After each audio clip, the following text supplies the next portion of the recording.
Hello बच्चों, let's see this question and here this question says read the information below and answer the question that follow। आपको जो information दे रखी है ये read करनी है और उसके बेस पे आपसे यहाँ पर ये जो क्वेश्चन पूछा है ये आपको सॉल्व करना है। तो पहले रीड करते हैं हम हमारी इन्फॉर्मेशन को। Wind energy is absolutely pollution free. जो विंड एनर्जी है वो पॉल्यूशन फ्री एनर्जी है and it is a inexhaustible source of energy.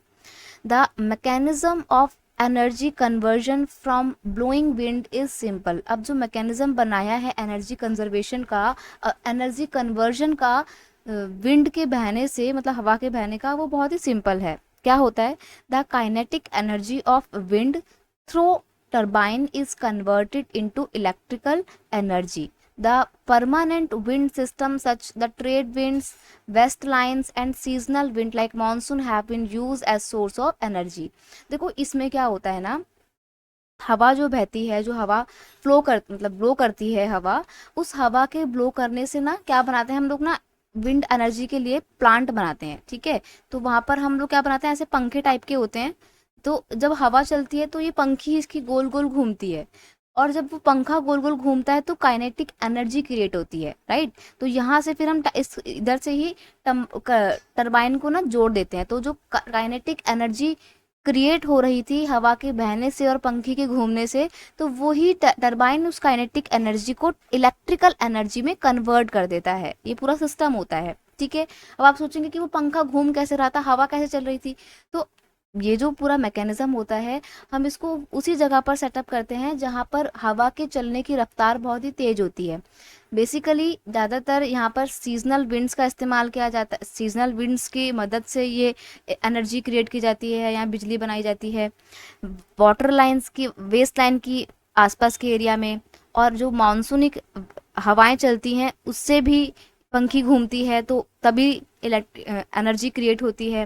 Beside these local winds, land and sea breezes can also be use to produce energy. और इन सब के साथ साथ जो लोकल विंड्स होती हैं जो नॉर्मल चलती हैं, और सी एंड लैंड ब्रीज जो होती हैं, इनका इस्तेमाल किया जाता है इलेक्ट्रिसिटी प्रोड्यूस करने के लिए।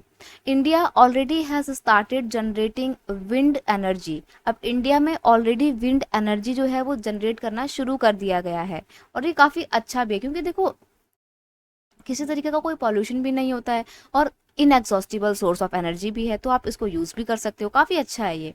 इन Rajasthan, Gujarat, Maharashtra and Karnataka favourable condition for wind energy exist. अब देखो ऐसा नहीं कि हम हर जगह विंड एनर्जी के प्लांट लगा देंगे, नहीं।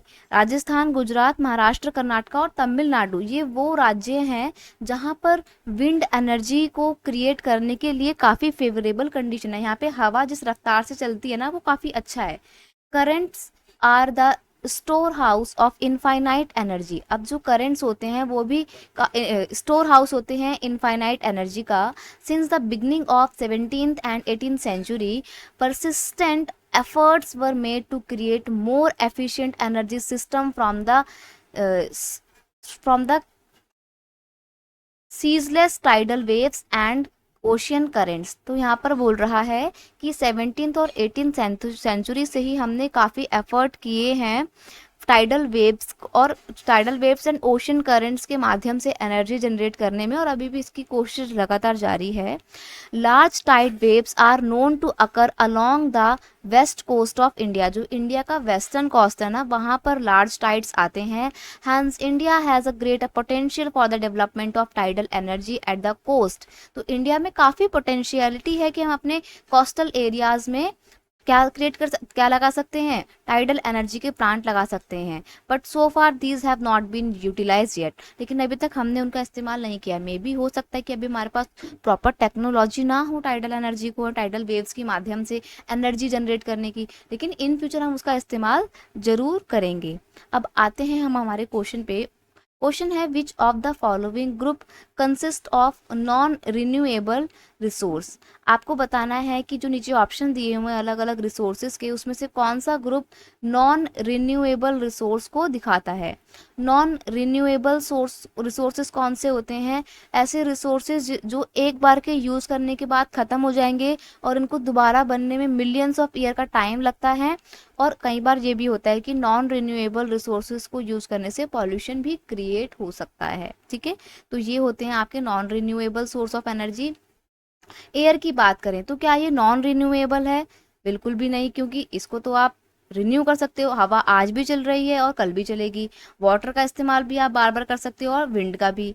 कोल की बात करें तो भाई कोयला जो है ये आपका नॉन रिन्यूएबल रिसोर्स है, क्योंकि इसको बनने में मिलियंस ऑफ ईयर का टाइम लगता है और ये एक बार के यूज़ करने के बाद ख़त्म भी हो जाता है, तो ये एक नॉन रिन्यूएबल रिसोर्स है। लेकिन एयर नहीं है, तो आपका ये वाला ऑप्शन भी एलिमिनेट हो जाएगा। वुड भी आपका एक नॉन रिन्यूएबल रिसोर्स है, लेकिन ये ऑप्शन एयर की वजह से एलिमिनेट हो गया। आते हैं ऑप्शन सी पे, natural gas, okay, sand and clay. ये भी आपके क्या होते हैं? नॉन रिन्यूएबल है, बिकॉज देखो नेचुरल गैस को, सैंड को, क्ले को हमने यूज़ कर लिया तो वो ख़त्म हो जाते हैं। ठीक है, और लिमिटेड भी होते हैं ये। कोल, ऑयल एंड आयरन ओर, ये भी आपके कैसे होते हैं? नॉन रिन्यूएबल रिसोर्स होते हैं। तो हम देखते हैं कि ऑप्शन सी और डी, इन दोनों ऑप्शन में जो हमारे को ग्रुप दिया हुआ है, ये कौन से रिसोर्सेज का ग्रुप है? ये नॉन रिन्यूएबल रिसोर्स का ग्रुप है। So you will have to mark option C and option D. हालांकि क्वेश्चन में कुछ मिस्टेक है, दोनों ऑप्शन सही नहीं हो सकते हैं, बट फिर भी इस क्वेश्चन के अकॉर्डिंग दोनों ऑप्शन आपके बिल्कुल सही हैं। सो आपको दोनों पे मार्क करना है। I hope you understood it well. Best of luck.